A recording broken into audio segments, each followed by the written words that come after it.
announcements about the Aquaponic Protection Committee. We do not charge dues, but we do ask that you sign up online. We have a website. It's called aquaponic.org. And if you put your name in there and your email, you'll be on our mailing list and you'll get everything that we send out. And that's what we consider to be a member, is that you signed up. And if you want to donate, you of course can, but it's not a requirement. So please sign up for your mailings. And okay, so today is the last full day of summer. Tomorrow is around 9 o'clock begins autumn. So we think it's really nice that we're all here together for one time this summer, and looking forward to this presentation. So I'm just going to briefly introduce the panel. We have Kate Rogers, who's the East Hampton Town Councilwoman, Samantha Klein, who is the Town Environmental Analyst, and Kathleen Fallon, who is Coastal Process and Hazard Specialist for the New York Sea Grant Program. Kathleen's right there. Kathleen's been doing that since 2017 and a member of the CARP team, which is the acronym for Coastal Assessment and Resiliency Plan. She's been a member of that team since its development in 2018. So I am going to turn it over to Kate. Thank you, Patrice. You're welcome. And I'm going to be super brief. First, I'd like to thank the members and the leadership of the Aquaponic Protection Committee for hosting this forum. I'm sure everyone here is familiar with their work, but if you're not, they're such a valuable resource. And the first committee I ever joined when I moved here 20 some odd years ago, and I learned more than I ever gave from the wonderful leadership then. That was Seal Downs, Jury Latham, and many of the members that are on it still to today. So this is the Coastal Assessment and Resiliency Plan, something we call CARP for short, forum. And the CARP is an important first step to reduce our vulnerability as a coastal community and adapt to the changing climate.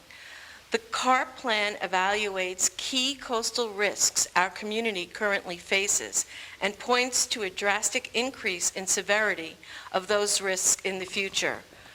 Rising sea levels and increased intensity of coastal storms undoubtedly will have an impact on our entire community. That's the assessment part of the plan. The plan also identifies 11 focus areas where East Hampton Town must act first to address these impacts and recommend ways to reduce the town's vulnerability. And that's important to Springs, as you will see, because two of the areas of focus are Girard Drive and Louse Point that have been identified as most vulnerable. And now I've heard the CARP plan called an environmental plan, but it is much more than that, as you will see. It includes recommendations for changes in regulations, emergency response to storms and other events, public works projects, public education and consensus building, as well as identifying new funding sources. Initiatives included in the CARP, such as moving back from vulnerable areas, updates in infrastructure, the elevation of roadways and railways, are complex long-term projects, which we, as a coastal community, do not have the luxury of ignoring. We must begin the discussion now to plan for a resilient and sustainable future for all of us. I thank the members of the CARP committee, which includes Kathleen Fallon, and the town staff members who worked diligently and brought this plan together, including environmental analyst Samantha Klein from our Natural Resources Department. And Kathleen and Sam are presenting to you this afternoon. Thank you.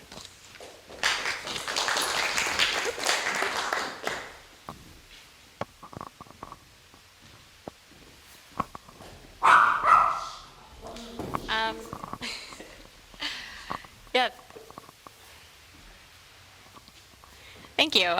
Yeah, the same things that draw people to the town of East Hampton are some of the same reasons of why it makes us so vulnerable to the impacts of climate change, specifically flooding, sea level rise, and shoreline erosion.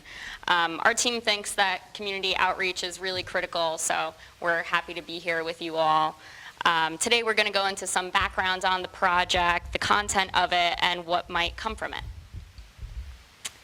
So this project was funded with a New York State Department of State grant. We went out to competitive bid, and through a request for proposals, we selected a team of consultants to do the hazard analysis and write the whole plan. We selected GZA, Geoenvironmental, Dotson and Flinker. You might recognize their name from the Hamlet studies, as well as Coastal Ocean Analytics.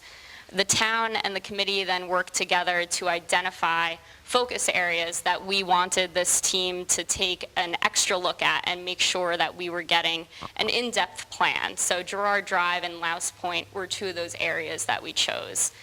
We also formed a CARP committee, which we're going to talk more about in a moment. So when we talk about coastal resilience, we're talking about our community's ability to recover quickly after a storm and our ability to withstand shocks and stresses while maintaining our essential functions. Mother Nature is going to physically change our town, and it's up to us to change with it so we can preserve our community, the essential services and functions that make it possible to live in, and the natural features that make it the place we want to be. To echo what Kate said, this is so much more than an environmental plan. It's a plan to facilitate our community to be a continued safe and economically viable place to live.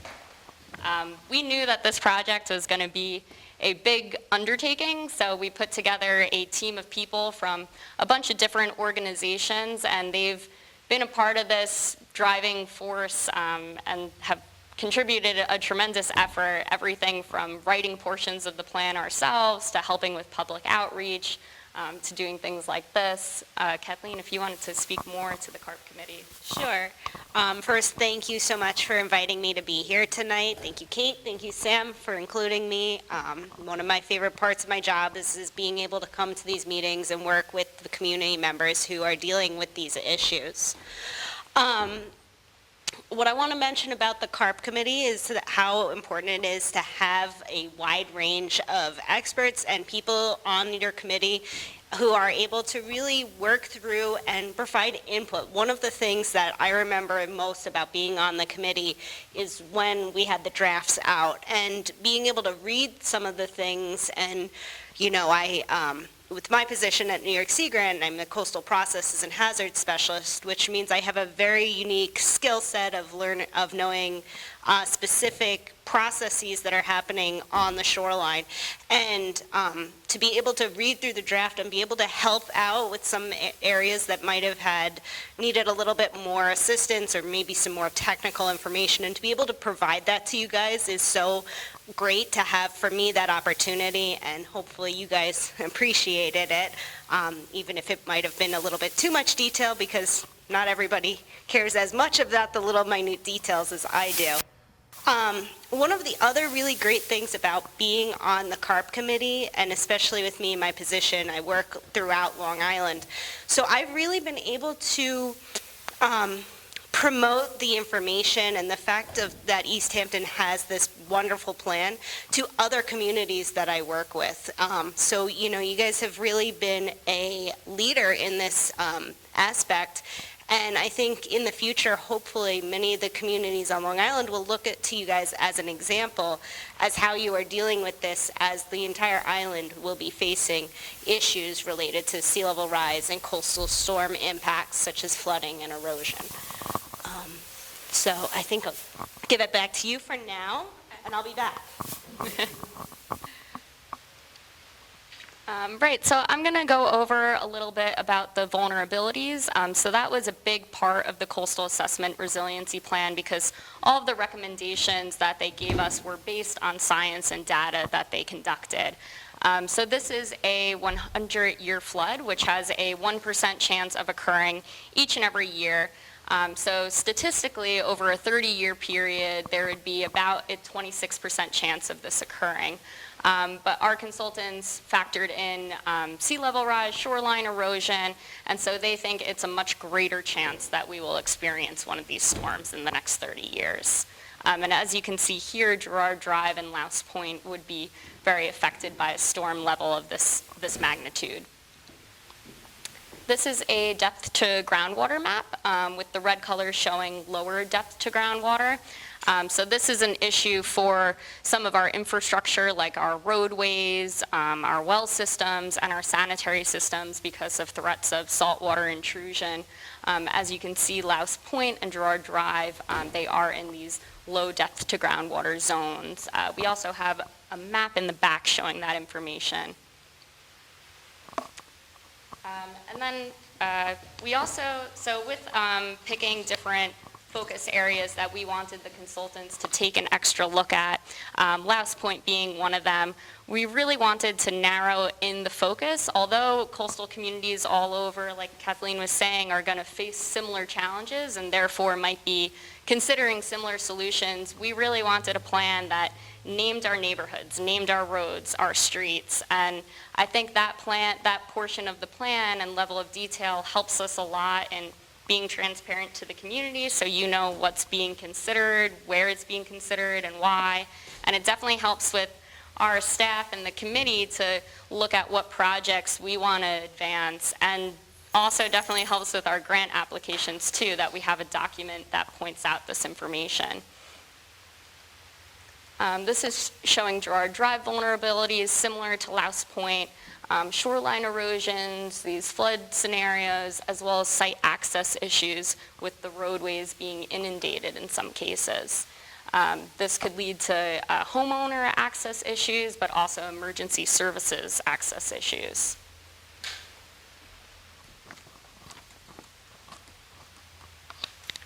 We know our risks, and now we have the CARP, which explicitly states these risks. Based on the hazard assessment, identification of key community assets, and our goals, resilience strategies were recommended. The CARP is a planning tool that provides us with a path towards proactive actions. Taking resiliency action can be extremely challenging and hard work, but waiting for the water to come, whether that's from severe storms or from the ground below us, will lead to a lot of hardship for people on or near the coast. So for East Hampton, that's pretty much the entirety of the town. Even those whose homes might not be directly impacted by flooding, likely the stores that they go to, the beaches that they go to, or the friends that they have, they might be impacted. So we definitely view this as a town-wide plan with these especially vulnerable areas in focus. We're compelled to acknowledge the science and listen to the strategies that this points us to. The cost of inaction is too high. There was a study done with FEMA and the National Building Institute that took a look at dollars spent, and they found that it was about 6 times more cost effective to invest in mitigation than it was in post-disaster relief to restore or recover after a major event. So me and Kathleen are going to do our best to go through quite a few of these, but there's about 800 pages worth of things to say, so we'll try not to take that long. But we want to touch on the different policies and projects that might be coming, as well as what homeowners can do to be prepared themselves. Our CARP committee thinks that possibly the most important recommendation in here is community consensus building as a best practice for us to follow in the advancement of any of these strategies. So here we have an outline of different planning initiatives and regulatory changes that might be occurring. So one of them is to revise our building code to have the design flood elevation be above the base flood elevation. So we already have some elevation codes, but by incorporating sea level rise into this, it would better provide for long-term sustainability of these houses that are already being raised. And then we also have a recommendation for certain very vulnerable areas that are low-lying, have frequent inundation or high shoreline recession rates, that they should be subject to possible property acquisitions or a recommendation of managed retreat. This will definitely be an extremely complicated project that would have multiple phases of first feasibility analysis, cost-benefit analysis, community buy-in, and then actually doing it. Because these projects take multiple phases and multiple years, we are definitely eager to get started on this work. In some of these cases where it's a residential area like Girard Drive versus, a commercial district like Montauk, and a residential area where managed retreat might be a policy, really the focus is on safety, that even if the homeowner were to raise their house, well, what if it's not financially feasible for the roadway to be raised to those homes? And so in that case, there's issues of getting services there for the homeowner to drive to their own home, as well as how are they getting power, water, how's their sanitary system. So these are definitely extreme cases, but we think that there are ways to be proactive.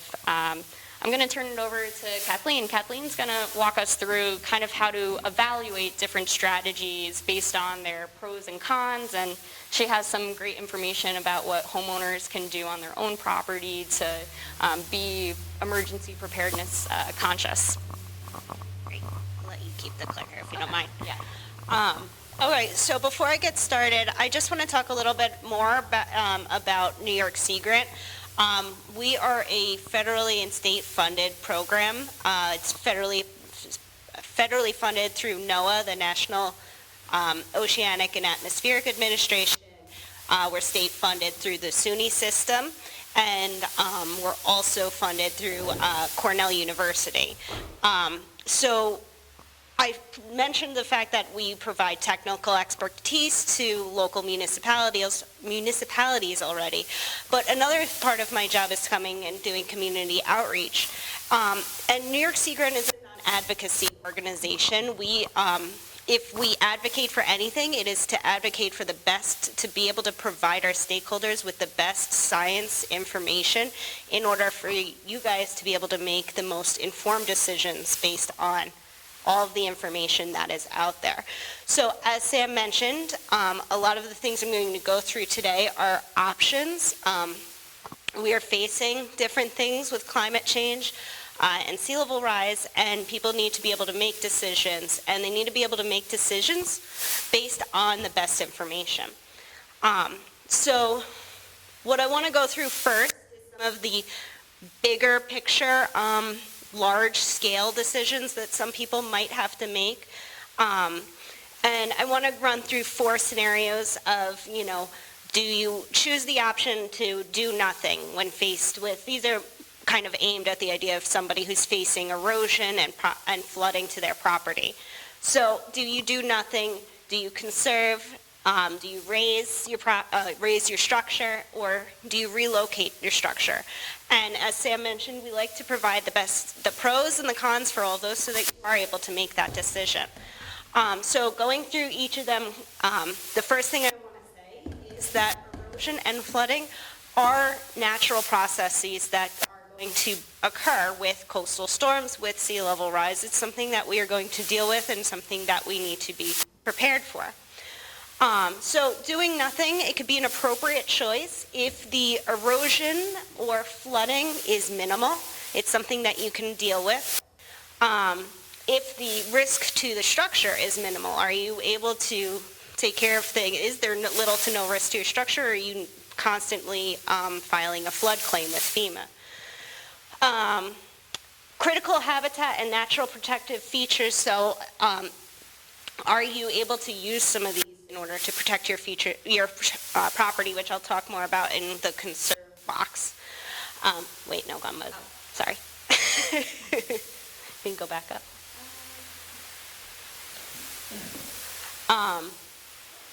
Thank you. Sorry about that. And then also, are your structures set back? Is this flooding and erosion something that's happening on a daily basis, or do you have time? Do you have future? So pros of doing nothing, there is low cost, no cost maybe, and it's easy to implement. There's no implementation. You're not doing anything. But, their cons might be that you have unexpected results. You're not sure what might happen. You're not sure what the next storm might bring. You can have continued flooding and erosion of the property. Okay, thank you. Thanks. So conserving is using natural features in order to kind of protect yourself, or also conserving what's already there. I'm going to use the example of sand dunes for this conversation. Sand dunes on the beach they serve as your natural protective features. They are natural buffers. They're meant to either replenish the beach after a storm and also serve as a barrier to any structures that is behind it, because hopefully the waves, and we saw this during Sandy, that places that had sand dunes, the waves were not as impactful as places that did not have any sand dunes. So using our dunes as an example, again, you can protect the dunes by planting grasses. You can install sand fence, capture fence to kind of grow your dunes. And you can, when visiting the beach, stay on the designated paths. This way you're not trampling the grasses or actually causing human-induced erosion from foot traffic. The pros of conservation, usually it has a lower cost. We're talking about things such as plantings and sand fence, which is cheaper than building a bulkhead or any other sort of structure. And again, using the idea of dunes and sand fencing as your example here, fencing can be damaged. The waves come up, it can break the fences. They can just break naturally. People might come by and break the fences. You can also restrict wildlife access, thinking of things such as piping plovers. And, dunes, again, they don't protect against long-term erosion or inlet migration. These are natural processes that will continue to impact natural features. They are meant to adapt, though. Next one, please. Moving into the two more structural-based options. The first one would be to raise your structures. This reduces the risk of flooding because you are raising the structure out of the flood zone using flow-through or pile foundations. What this will allow is for the flood water and any debris to pass underneath the house or the structure, and it reduces the amount of erosion that occurs around the foundation. There's a new recommendation that if you are considering elevating your house, you elevate to the recommended base flood elevation and then add 2 feet to account for sea level rise. That being said, this is regulated by your local municipality likely, and you should always check with them before you do any raising or actually any shoreline work. It will likely require permitting that you need to know the local regulations for. So, pros of raising your house, you are reducing your hazard, and you could possibly reduce your flood insurance premiums, which would be great. Cons is it's expensive. You are doing a huge project. You are lifting your house. Again, there could be height restrictions based on your local zoning codes. It doesn't reduce stormwater energy, so that water is still coming out. It's not dampening or lessening the amount of water you're getting. And it does not, I mentioned that it reduces erosion, but it doesn't prevent it totally. Okay, next. And the last one, I guess you could say it's the most effective option for dealing with flooding, although it's also the most complicated one and possibly controversial. You can reduce your risk of flooding completely by moving out of the flood zone. You can do this by either selling your home to somebody else or participating in a buyout program. This was big after Sandy. You should reach out to your local emergency agency in order to find out if that's something that is an option to you.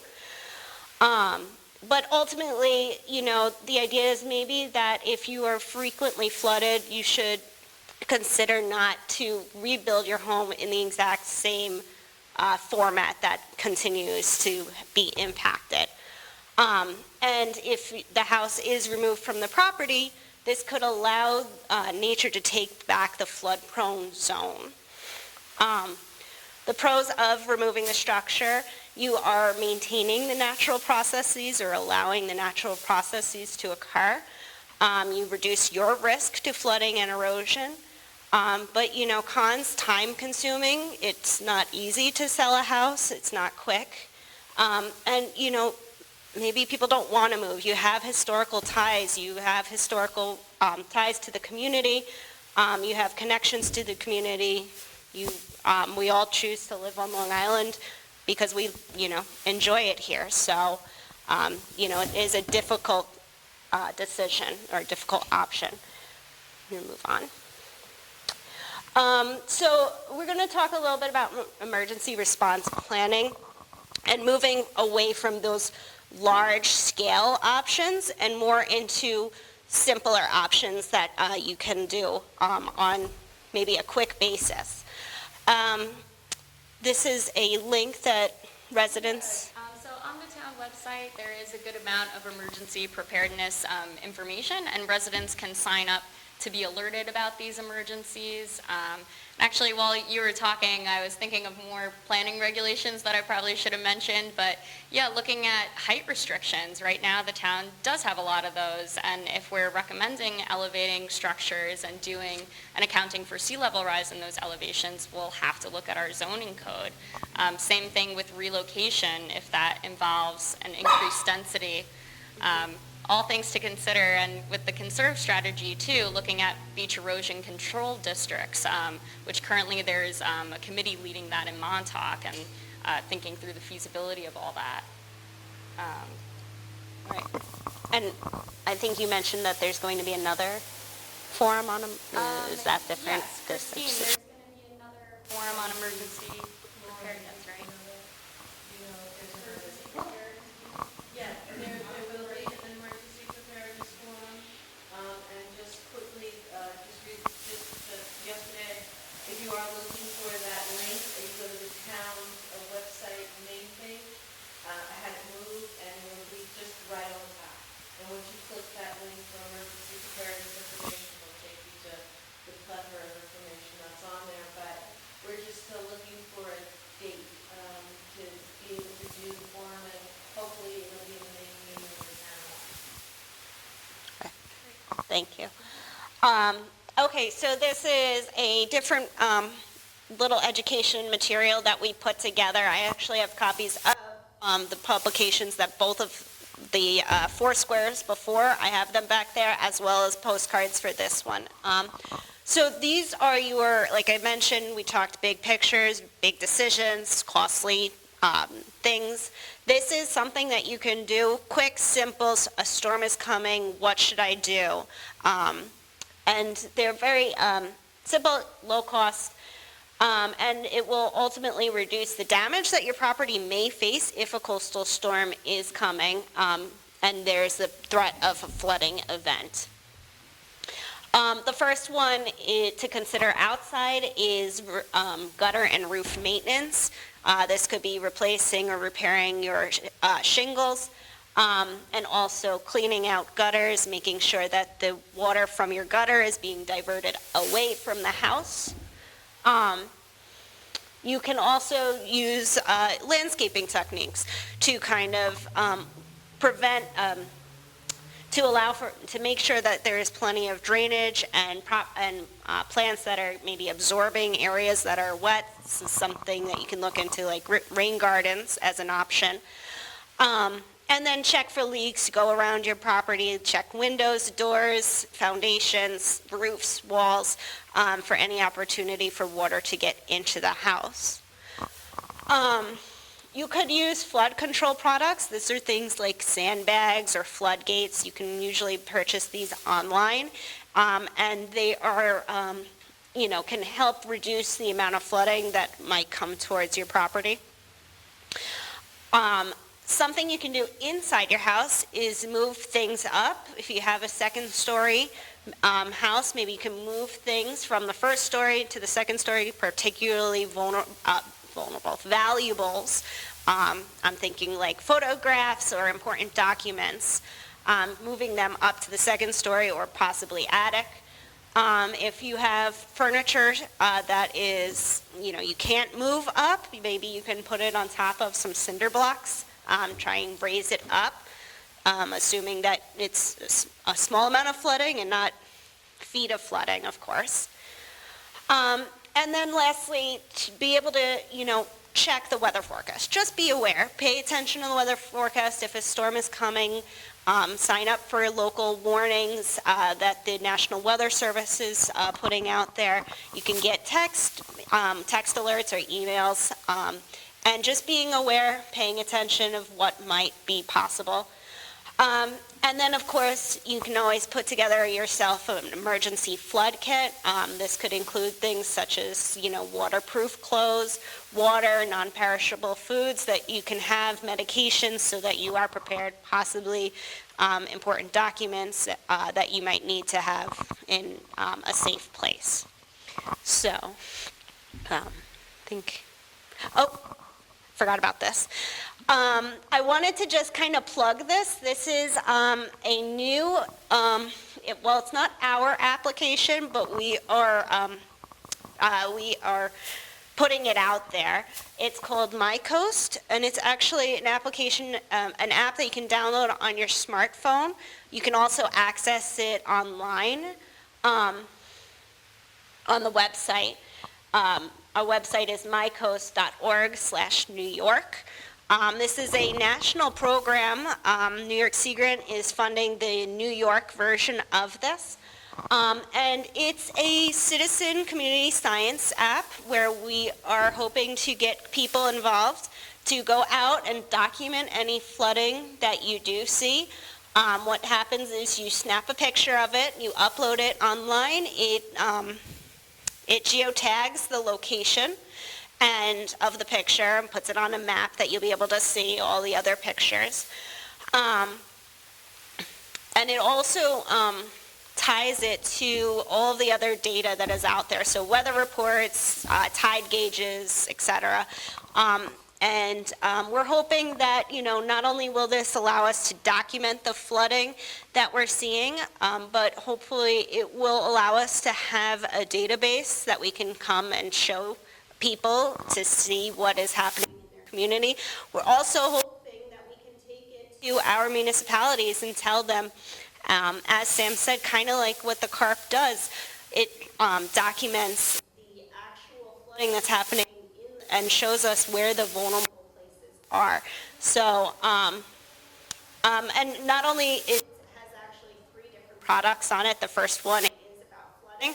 The second one is about storm impact. So this is more of a storm damage reporting. You go to the beach after a storm and the access is blocked or damaged. You can upload a picture of that. And we actually have a third one that's going to be linked to a different application that is going to document shoreline change, how the beach changes over the course of time. So yeah, just a quick shameless plug. If you want to go check it out, that would be great. And now, do I give it back to you? Yes. Okay, thank you. I'll be around. I'm sure we'll do questions together afterwards. Thank you. Yeah, and to add too on the emergency preparedness note, it's definitely a team effort of both what the town can do as well as the residents being prepared. In terms of the town level, we'll have to work with our emergency preparedness officer and make sure we're assessing things correctly, like if our departments, our fire departments, our police departments, if they're properly trained in flood response, if they have the proper equipment that they need, and making sure that we have enough high water vehicles and that they're strategically positioned to respond to all this. But now to jump into some public works and physical projects, natural nature-based features which Kathleen was talking about earlier, those could be bluff restorations or living shorelines. Living shorelines look a lot different depending on what area that they're in. They could be plantings, oyster or mussel reefs, as well as permeable reactive barriers or some combination of those. They are typically recommended for low wind and low wave energy environments. So a candidate for a project like a living shoreline might be the harbor side of Girard Drive. There are also roadway elevations that might be potentials, or storm abatement projects. Currently, the town's Community Preservation Fund, in coordination with the Water Quality Technical Advisory Committee, which Christine does great work on, they do a lot of storm abatement projects for the town currently using that budget. So a lot of rain gardens, bioswales, and they have a notice for proposals that they fund other people and nonprofit organizations like Surfrider to also complete projects like this. Another recommendation is to address our ability to have a consistent and reliable power source before, during, and after a major storm. We think using renewable energy like solar arrays and combining that with an inverter and battery storage, that would be really helpful to have at our critical facilities and emergency facilities, so that way we're not relying on a stocked fuel supply source.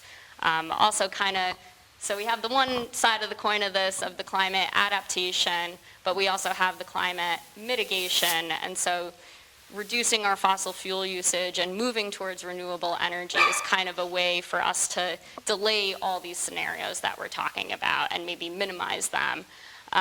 So another plug, we have an Energize East Hampton program that has a lot of information for home or business owners to be connected directly with solar installers or air source and geothermal heat pump installers. And so in the back with Kathleen's handouts, we also have Energize East Hampton bags with a pamphlet on the program. So definitely help yourself to a bag and the information in the back. And another physical project, public work project, would be looking at our water and wastewater resiliency. So we do have a significant amount of homes that have personal wells on their property rather than public water. Kathleen, myself, and Allison, we were going back and forth a little bit on this in the past couple of weeks of just, if we did do some large-scale project of doing public water for a neighborhood that's extremely vulnerable and all has wells, that maybe this is really a public health and safety issue for us to see if there's potential for a big grant or, seeing what we can do to advocate for something like this. And so the CARP is publicly available on the town website, so you can definitely view all those documents.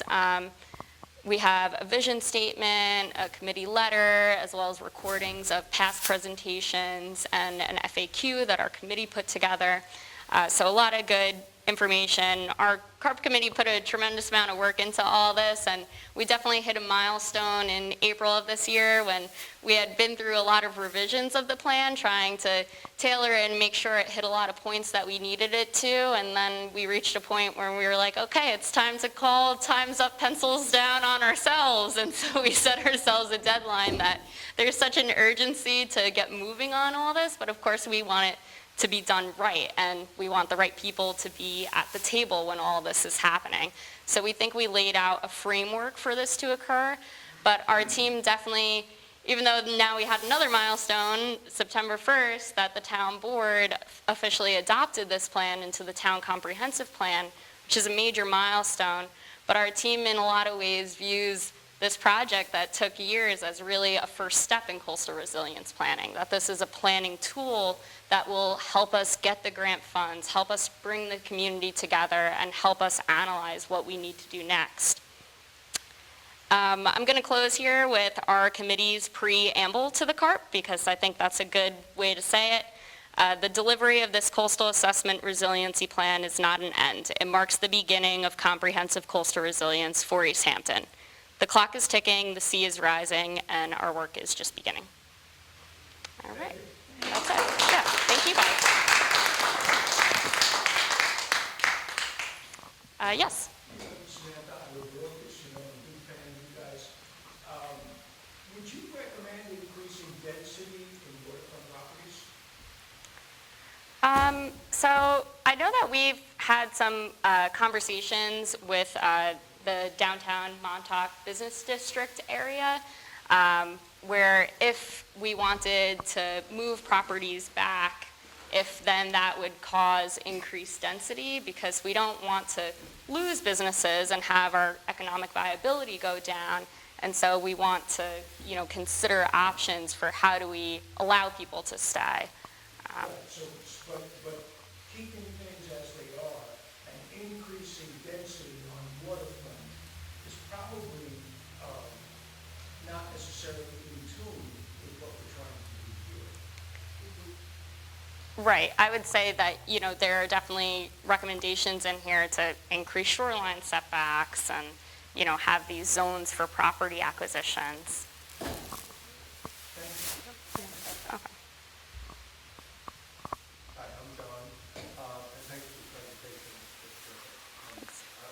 There are two waves here. I think one is the periodic storm event, be that driven by just natural causes, climate change, whatever, which are large episodic swings in levels and then response time.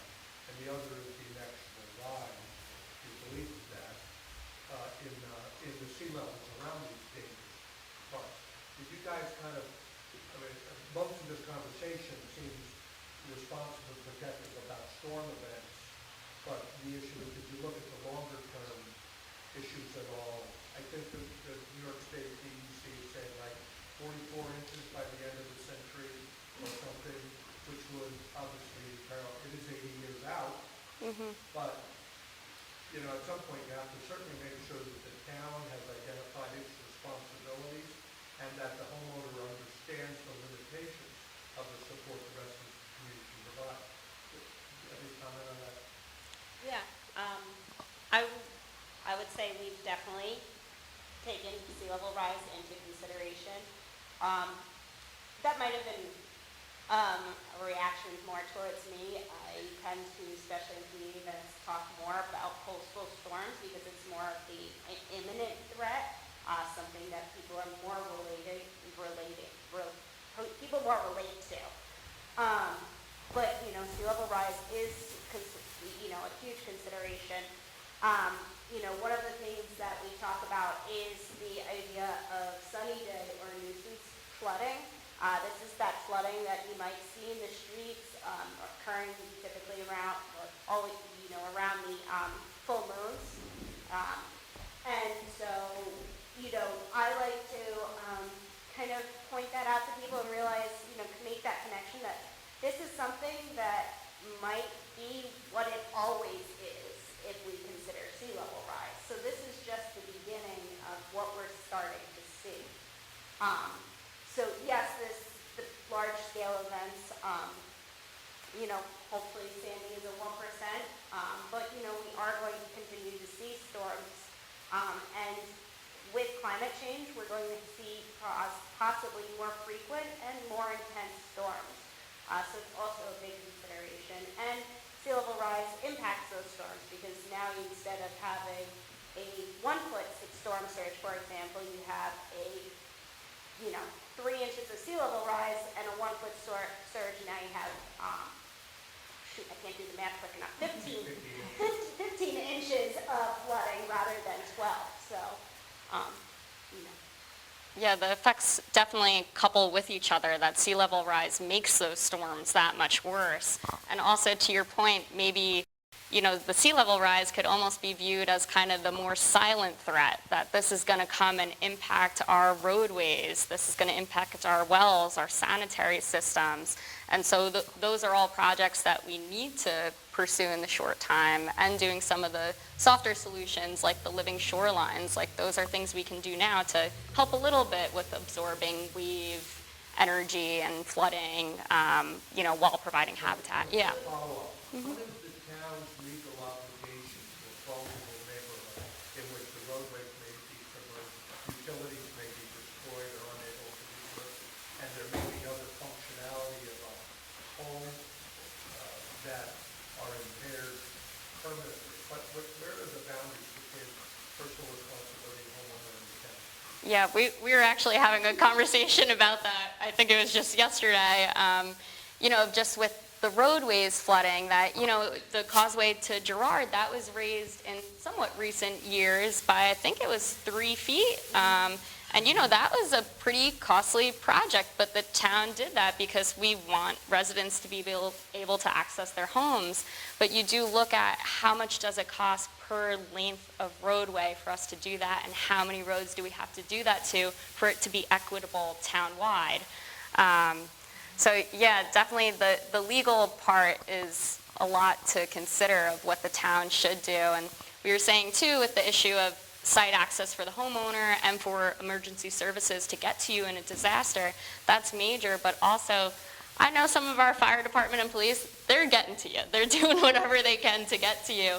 But also, at what point though is that we want to put those services at risk themselves? Yeah, so the CARP plan does a lot of work with identifying the impacts of sea level rise. There's a lot of mapping where we show properties at risk and what's identified, and the plan is part of Public Works plan. And with Build Back Better, having it adopted is hopefully going to, line us up for the all-important grant money to accomplish these large-scale public works projects.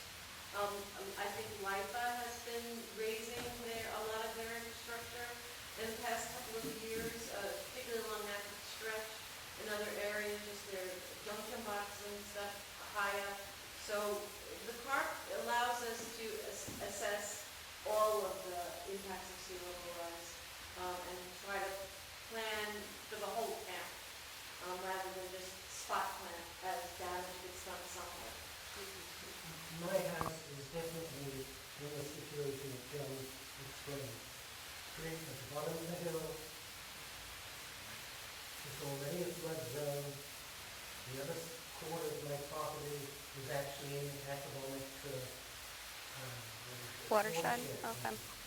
And so I'm being attacked by water pouring down the road and building up on the corner of the property, which is now coming, creeping towards my house. Where do I register as a problem who has perhaps not been considered? Well, first Yeah. I'd start with that, for sure. Find it. Who's in charge of the roads, but then I would also send you an email as well. Yes, and I'm happy to look into any mitigation that's possible. And this is a great example, and I'm glad that we've spoken about what happens.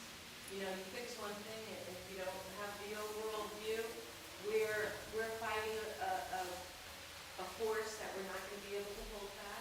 But how do we do our best to mitigate and to take care of what we do? Somebody has recently spoken about some of our roads and said, well, if you built the road, you can do this. And I said, that was a wagon road. In modern times, we didn't build that road. That road was built at a time where people were using horse and wagon. That's a very particular problem, and I love our history.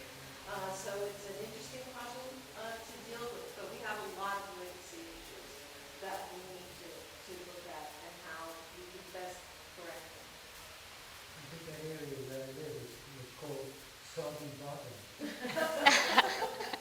That could have been an indication to That that. nobody's talking about. If I may follow up on that, nobody told me that, and I think that's my question is, I realize these are predictions, sea level rise are predicted values, but does the buyer of the property have any access to this when they're buying buying a property, especially around Accabonac, with the depth of groundwater such as it is, and where we're headed?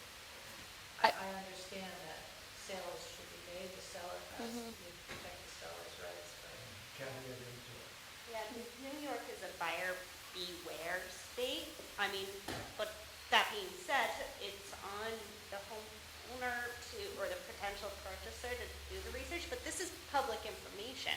Yeah. So if you have an informed buyer, for example, I worked with somebody who was selling their house, waterfront house, and they had a FEMA flood elevation certificate, sorry.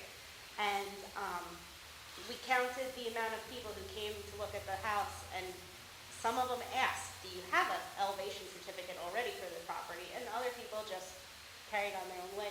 So it really is, and this is New York City grants goal, to educate those people. And I've worked with some people who've reached out to me and said, hey, hey Kathleen, I'm looking at this property. Could you take a look on Google Earth? Do you see any potential issues in it? But I don't think that's an answer to your question. Well, no, it does answer. It's just that many people who buy in our area aren't aware that there's no public water, that and all of a sudden it becomes this general, oh my God, what do I do? You know what I'm saying? I totally do. And I'm not saying that it's not the buyer's responsibility, but they just don't have a clue. And when you see that the groundwater map, it's very Yes, telling. that's another issue, right? It's not just sea level rise, No. it's groundwater. And that means you don't have to be living on side and still you will be impacted because of our shallow depth of groundwater. Yeah, I mean, it's two sides of a vice for any homeowner who has to worry about coastal issues as well as rising groundwater. And so that homeowner or prospective homeowner is literally caught in a vice between those two factors. And given all the stuff we've been reading in the local press and so on, it's like, oh yeah, we're going to build it out right from the end of the property, we're going to do this, and we're going to do that. I mean, it really does require municipal And overhaul, coverage. yeah, it's an overhaul of our zoning codes to match what the situation is we're living in 2022 and for a lifetime. And that's part of, again, having the CARP introduced into adopted into the comprehensive plan gives us the legislative authority to look at our codes and see what we need to do. If I may, Yeah. add one slightly off the not too far. I visited the lavender farm on the North Shore a couple of weeks ago because the lavender plants that we had grown beautifully for a few years, most of them died. They just didn't go anywhere. And the gardener of the house, or the friend, said to me, I think the balls or the moles got them. But the lavender farm is they're too wet. And we're in a drought as well. Wow. I mean, if anybody drives across town and now, it was up by Swamp Road and 114, and now the devastation that the southern pine beetle is causing along the Napeague stretch, 3,200 trees are being felled.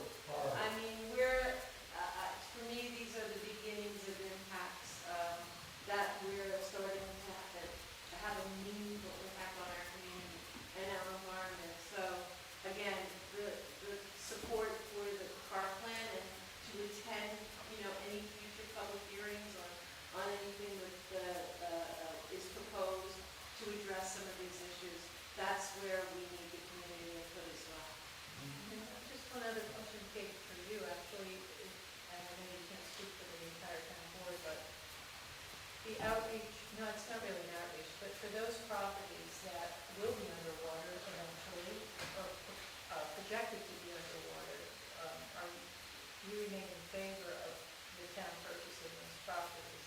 Yeah, I think that's one of the goals, when we look at the 20% that's allowed, versus being purchased. Well, that's for water quality, but yes, I mean, we definitely want to help pull things away from the most dangerous zones.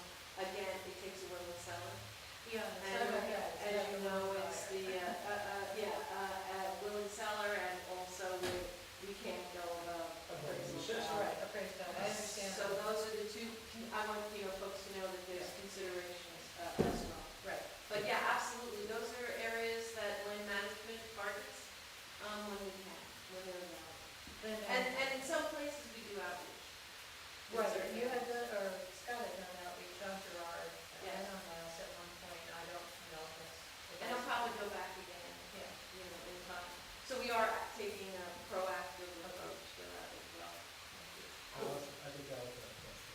Thanks, Joe. Oh, Another major concern for homeowners, of course, is insurance. And my observation of what's happening with home insurance is the equivalent of redlining.